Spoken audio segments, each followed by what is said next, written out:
Today, on Energy Contact, we form ourselves under pressure.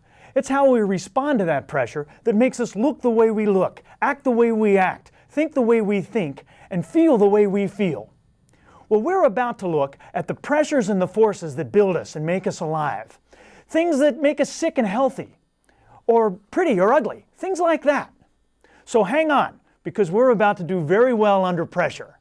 And it's coming up right now on Energy Contact.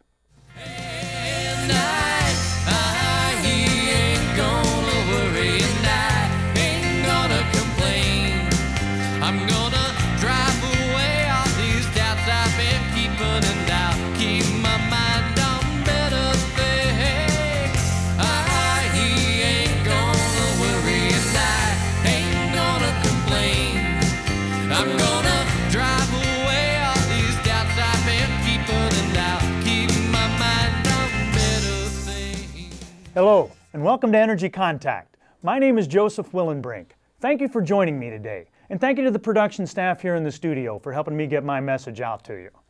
Energy Contact is a series I'm presenting as a public service. It's about attaining perfect health, growth, self-improvement, happiness, and realizing your full potential. It's designed to present you a new way of looking at yourself and a new way of looking at the world around you. We're talking about things that have to do with making an energetic contact with yourself internally and with your environment. There's no difference between the body, the mind, the spirit, the emotion, the intellect, the ego. There's no difference between mass and energy. There's something about us that makes us want to pull these things apart, to take a little part out and put it under a microscope and look at it separately. But in fact, all that health and growth and self-improvement that we're talking about take place when we do just the opposite. When we put things together, when we make an energetic contact between the physical world and the unseen one. We're presenting on these programs a brand new paradigm that is thousands of years old. We're presenting extraordinary topics for ordinary people. And let's move right ahead with that, and let's bring up our first slide. Everyone please know that I am not a doctor, and that this show is in no way a medical advice show. I do not give medical advice, and if you're looking for that, you're in the wrong place. Now, I might call myself an energy healer, a chakra healer, so might a lot of other people. But it's important to know that state, federal, and local governments see me as no such thing at all. There's important information on this slide. I'd like you, if you would, to read it with your full attention. We're going to leave it up there for a few seconds. And when you've got it down, if you would, please locate a pencil and paper. Here's why. At the end of this show, we're going to run some credits, and on those credits is going to be contact information for me. I'm sort of hoping that there will be something I say today that might intrigue you enough where you might want to contact me. But in order to do that, you're going to need that contact information. And in order to get that, you're going to need a pencil and paper. Now, there'll be plenty of time to get that information and jot it down at the end of the show if you've got your pencil and paper ready. All right, let's come back up here. Today's show is show number 3, so we're still at the front end of our series. And if you're tuning in for the first time, thank you. Thanks and welcome. These shows are sequential. They build, so there's a little ramp-up time. But you haven't missed out on much yet. As we progress through this series, we'll build more and more, one show on top of another. However, I will always do my very best to make each show have great value on a standalone basis, to be self-contained. You won't have to tune in to every show, but if you can tune in every now and then, you'll get enough of a thread of continuity, I think, where you will get a whole lot out of the information we provide. All right, and now's the part of the show where I introduce my co-host to you. Let's get Slim on camera. Slim is here for a reason. Since we're investigating what it is that energy contacts in the physical self, we have to know a couple of things, don't we? We have to know something about energy. And this show is certainly all about energy. We're going to discuss it a lot. But all that energy out there somewhere in some nebulous place does us no good whatsoever. It does us no good until we make that energy contact something. Slim is here to help us understand that thing that the energy contacts. Now, we all have an inner Slim, and I advise and encourage you to get in touch with yours and understand that energy flows through physical mass. Remember, a body without energy is just a corpse. and energy without a body might be a number of cool things, but none of them are a human. All right, let's move right along.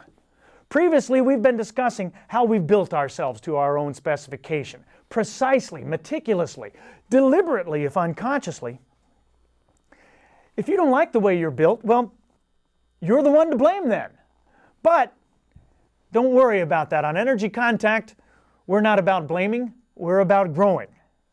It might sound at first a little bit of a bad thing that you've built yourself, but actually it's very good news, because once you know you did it, right after that it follows that you're in control. And then when you get aware, you can rebuild yourself. This time the way you like, you can rebuild yourself into what you want to be. That's good news. We've also seen that there are forces on the outside of us, external forces that push us down and tear us apart and push us in.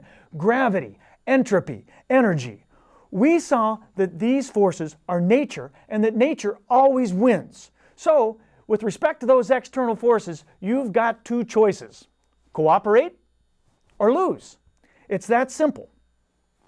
Also, we looked last show at the model of an atom. We saw atoms are just bags of nothing, but then we saw how those bags of nothing turn into us. And we started building ourselves last show from the atom up. Now, all those atoms are identical. They are the basic building blocks of mass. But we also saw that Einstein told us that mass is exactly the same as energy, like ice and water and steam, the exact same thing in different forms. Okay, so today we're going to learn even more about those atoms, those bags of nothing, and we're going to see what they have to do with the way that we build ourselves, and knowing that, how to rebuild. We are going to locate something in that nothing, and all that bag of nothing, there is something in there that animates those bags of nothing, that make us alive, that make us unique. We're going to find out something about inside forces. That's what's in those bags of nothing. And we'll see what it has to do as far as interacting with those external forces. We want to see what it is in us that holds us together, that pushes back, that cooperates or fights whatever it decides to do with those external forces. Remember, those external forces can either build us or tear us down. And we'll see it's the extent to which we cooperate with them that makes us healthy, the extent that we fight with them that makes us sick. That's what our show is about today.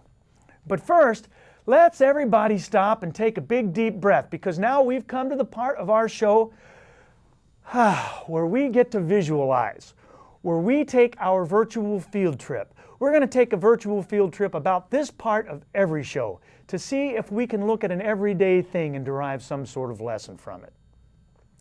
It's sort of a journey in our mind's eye, a virtual field trip. Today, we're going to return to my virtual house. We were there last show for a little while, and we'll go there a lot on Energy Contact. Well, today, we're about to enter a room, a very long room, as you'll see. But before we do, I tell you a very morbid story. There are two people in this room that we're about to enter. One of them is healthy. He's alive and well, deeply asleep, but doing all right. The other one is dead. Your job, your assignment, is to determine which one is which. And so, we enter, and you see that this room is big indeed. It's sort of like a high school gymnasium or something, maybe even longer, and way, way over on the far side of the room, there are those two figures just lying there on the floor. And so I say, okay, which one? Well, from your distance, from this long distance, they look about the same. You can't tell. So we move closer, and we keep moving closer. We're about halfway across the room. I ask you, but you still can't tell. So we move closer still. You can't tell. And closer still. You still can't tell until finally, there we are, right up to them, right next to them. And we look down, and you know what you see? You look down at one fellow, and there he is. He's peaceful. He's serene, placid, relaxed, motionless. Sound good? Well, think again. That's the dead guy. Now you look over at the other person, and what you notice just very slightly is a slight rise and fall in his chest. And that intrigues you, so you kneel down, you put your hand on his chest, and as you do, you feel that it's warm, and you feel just a very light boom, boom, boom, boom, boom, boom, of heartbeat. All right, hold that thought. What is it in that alive guy that has left the dead one? They're anatomically the same. We saw that already, but one of them has something that the other one is missing, and it seems like it must be something pretty important, huh? One of them has motion and warmth. The other one, he's cold and still. So that's it, we're getting to it. Life is frequency and pulse. It's rhythm, it's vibration. That's all. And it flows through those bags of nothing in us like tea flows through a tea bag. One of those two guys we looked at doesn't have that anymore. So those forces are nothing, but they make us alive. They are the internal forces that we've been searching for. We've found them. In fact, nothing that is alive is still. You know, if you ever go to the hospital to visit somebody and they've got that little vital signs machine up above them and that little thing that measures the heartbeats going beep, beep, beep, beep, beep, beep. If you ever get just a nice, flat, smooth line on that thing, that's not good news, my friends. That's bad times. In fact, it is when you are the most peaceful and what you think is still that you become the most aware of those little subtle motions. Life is motion. It's locomotion. Sometimes it's even a little commotion. But you drama junkies don't run too far with that, okay? We're looking at aliveness and deadness today. But let's step back even further, because before we can understand aliveness and deadness, we want to understand the real and the unreal. We've been looking at those atoms as bags of nothing. And after a while, we'll start looking at other things that are nothing. We'll start looking, this is an energy show after all. After a long while, we'll start looking at chakras and auras and kundalini energy and things like that. Well, a surgeon can cut you open all day long. He won't find these things. A surgeon can look all day long inside you and he will not find a chakra. He might conclude chakras don't exist. But wait a minute, there's a few other things he won't find in there. There's acupuncture points. There's peace, goodness, love, kindness, anger, sadness. He won't find them. Are they in you? Afterwards, he might get a call on his cell phone, and he might decide he wants to do a little surgery on that cell phone so he can find the little man who's talking to him. He won't find him either. And maybe after that, he'll go home, turn on his stereo, listen to a little classical music, and he might think, oh, I'm going to break open that stereo. I'm going to find the violin player. Good luck. Is there a violin player in there? You tell me. So, what animates us, what makes us alive, he won't find that. It's frequency, it's wave, it's pulse, it's vibration, it's breath. Those forces are invisible, they're unseeable, they have no matter. But are they real? People say, if I can't see it, if I can't touch it, feel it, pick it up, then I don't believe it, and I don't believe in it. The doctor might say that. And that doctor learns about live people by cutting up dead people. Could it be that he's missing something? All right, let's get back to atoms, and let's bring up a slide. Here's a slide we saw last show. You see an atom there on one side, and that's a solar system right next to it. They both look pretty much the same, don't they? Except that one is infinitesimally small, and the other one is infinitely huge. Other than that, put there side by side, they look very similar. They're built on the same models. Remember, neither the atom or the solar system is very much like those. They're models. Let's move right to the next slide, and you'll see another view of atoms. In fact, 99% of you and I are built out of atoms. We're built out of these three atoms right here. There's 100 some odd atoms, but we're built more than 99.9% out of these three atoms right here. We saw that these atoms have no substance. They're just bags of nothing that combine into bigger bags of nothing. All right, let's come back up here for a second. They have virtually no substance. But how much substance do those forces have? Well, at least atoms have the little P in the middle, the little dots that we talked about last show. Those forces, they don't even have that. So if atoms are bags of nothing, what are they? Are they less than nothing? Let's see what we do with all that. let's bring up the next slide, and we'll recall the happy guy and the depressed guy we saw last show. See that depressed guy there? Poor fellow. Is depression a physical thing? No, it's not. You can't touch it. You can't pick it up. That surgeon won't find it. If it were a physical thing, people would go to a surgeon and have it removed. Do you think I'm kidding? Of course they would. If you could go to a surgeon and have depression removed, wouldn't you do it? It's an invisible thing though. It's a concept. But that concept shapes the physical body. You can see it. Look at that happy guy there too. He's shaped differently. Invisible things are shaping him, but somehow he's doing it all differently with the same blocks, with the same nothings. And what's more, as things get a little more complicated, you'll find that the same thing that makes that one person sad makes the other person happy, or another person angry. Let's bring up the next slide and check that out. This guy's dealing with those invisible forces another way. And so we differentiate ourselves, which is a good thing. Otherwise, we'd all be identical. But we can differentiate ourselves in healthy ways, like perhaps that happy guy. Or we can make ourselves sick. All right, let's come back up here.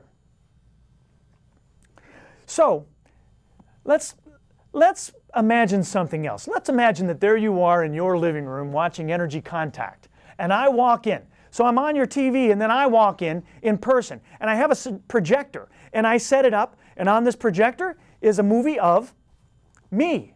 And so there you are with three Josephs. You got me on the TV, and you got me on this projected image.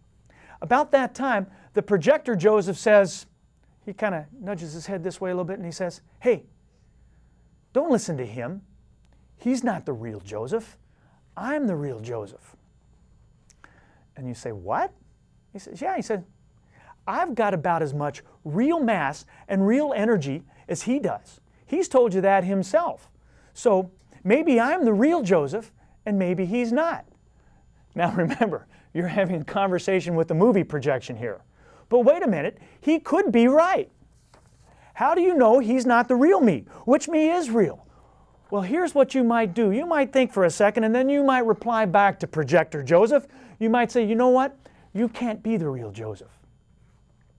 You know why? Because you don't have breath. You don't have frequency. You don't have pulse, rhythm, vibration. You don't have any of those things. Projector Joseph looks back at you and says, ah, good work. You were clever. You were clever not to let me fool you. And so what makes us alive then is emotion. It's unseen things, energetic things, things our surgeon won't find.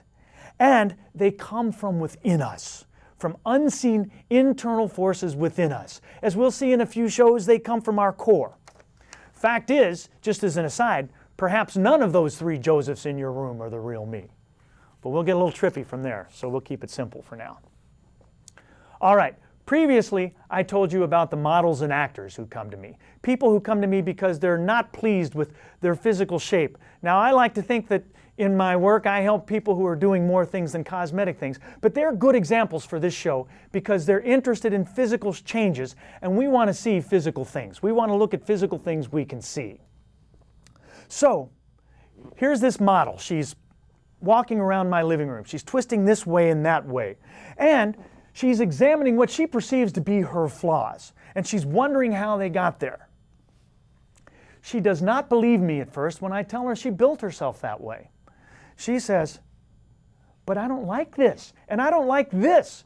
Don't you think if I were building myself, I'd build myself a little bit differently? Well, no. No, I don't, in fact.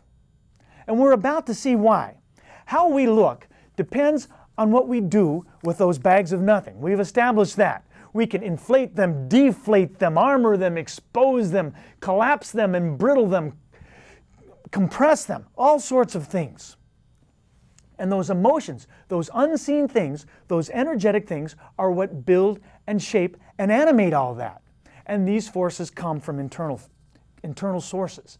They act and they interact and they react and they proact and they counteract with the external forces, and that's what puts us together. That's the way energy contacts the physical self. But that model, She did it without awareness. Nobody told her she was doing that when she was a kid, and that's why she got some things that she didn't like. She didn't know what she was doing. So what we have to do is get aware. And when we get aware, we rebuild. We rebuild ourselves the way we like, the way we always wanted to be. And it's not just for cosmetic things. We rebuild ourselves healthier. We rebuild ourselves happier. Things like that.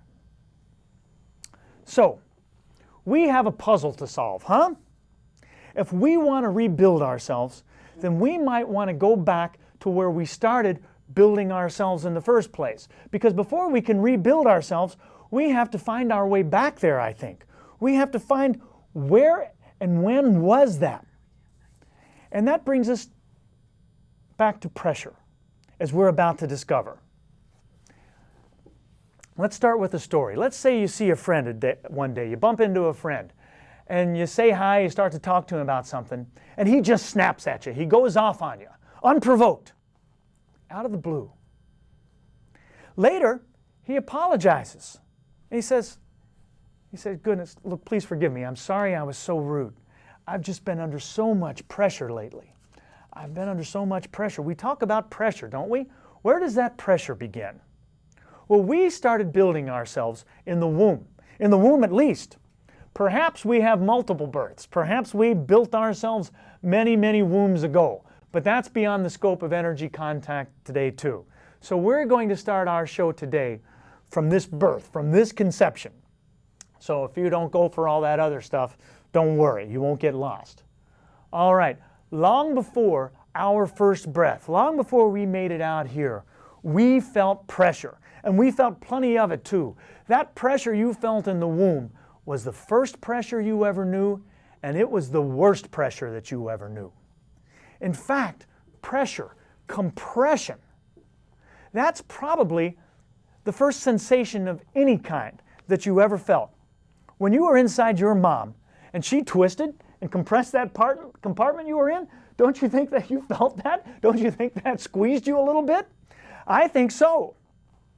Those pressures were basically hydraulic pressures. But in a world where there's no difference between the body, the mind, the spirit, the emotion, the intellect, the ego, those hydraulic pressures aren't a whole lot different than that pressure that your friend is under. So pressure is pressure, huh? Let's not digress. Let's get back to the womb. In that womb, we started adding on cells in our development, huh? And every cell we added on, we compressed tighter.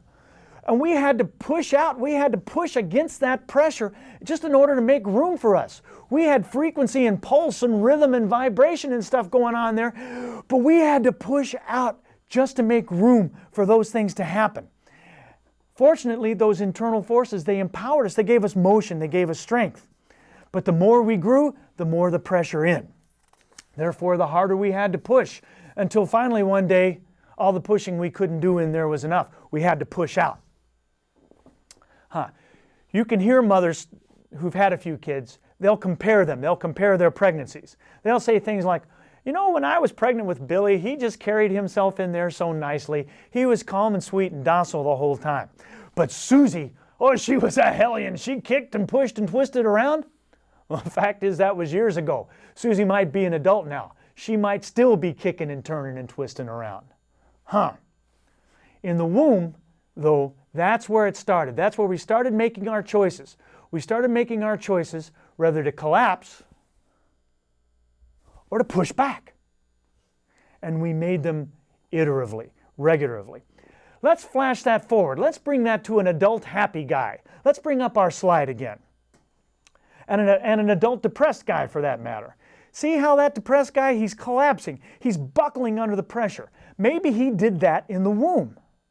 That happy guy, he's not doing that. He's somehow cooperating. He's pushing against, but it doesn't look like he's having a fight, does it? He's getting along. He's cooperating. Well, how about the angry guy? Let's flash forward to the next slide. And that angry guy, he's pushing back. See him over there? Why is he doing that? Well, because he's angry. And if you get in his way, well, he's already angry in general. It won't take much for him to be angry at you. And look at that poor woman there. Just seeing her makes us want to say that. Once makes us say, look at that poor woman. When we saw that happy guy, or when you see a happy guy on the street, you don't say, "Ah, look at that poor happy guy." Why is that? Because we see something. We see something in the way people build themselves and the way it's in their body. This person's just a cartoon. She's not real, and yet you can tell there's something up. You can tell that's the way she built herself, and that's the way we build ourselves. All right, let's come back up. We make those decisions. We make those decisions in the womb. We make them still. We make them at an unconscious level out here as adults with every push and pull and every bump and hug of life. We decide whether we want to cave in or whether we want to push back, whether we want to cooperate or fight. If we decide in right ways, well, congratulations, we have a healthy, happy life. If we decide in wrong ways, we get sick or ugly or sad. So remember, you can fight or cooperate with gravity, with nature, but nature always wins. Remember that when you choose your side. Back to the womb. In that womb, there was a heartbeat, huh? That's another thing you felt in the womb. As a matter of fact, they even make those little heartbeat machines that they put in nurseries. You put it in the baby's crib, and when a newborn baby's there, you play that little heartbeat. The theory is they hear that little bump, bump sound, and it brings them back to the security that they had when they were in the womb. Well, baby knew that heartbeat, and she knew mama, and she knew a lot of things about mama at some level. At some abstract but very real level, baby knows in the womb if she's an answer to a prayer or if mama is a teenage girl in trouble. She knows if mom and dad are cuddling and cooing or if they're shouting and fighting. Mama likes to take a little drink, maybe a little drink too many. Baby drinks too. It's all going on in there. Baby has not breathed her first breath yet. And she's already interacting with her universe. And that's the only universe she knows at this point. She's getting her fingerprint of how she's going to act here. It's a prototype of how she's going to act in the world. So let's bring that back to our happy guy and our depressed guy. That depressed guy, he's permanently shaped, be it formed or deformed. After a lifetime of constant collapses, he's collapsed himself. He's no longer collapsing at an incident, he is collapsed. So again, remember that nature always wins. To be healthy and happy, we have to line up our internal forces. We have to line up our internal forces in cooperation with the external ones. Today we've seen that we have to do that. We haven't talked much about how. We'll do that next show. It sounds simple, but we've invested a lot of energy in doing it the wrong way. So next time, we'll learn how to do it right. But now, after looking at all these people, go to the mirror and look at yourself. We'll see you next time. Until then, I wish you peace and positive energy and a healthy life in Energy Contact. Ain't gonna complain. I'm gonna drive away.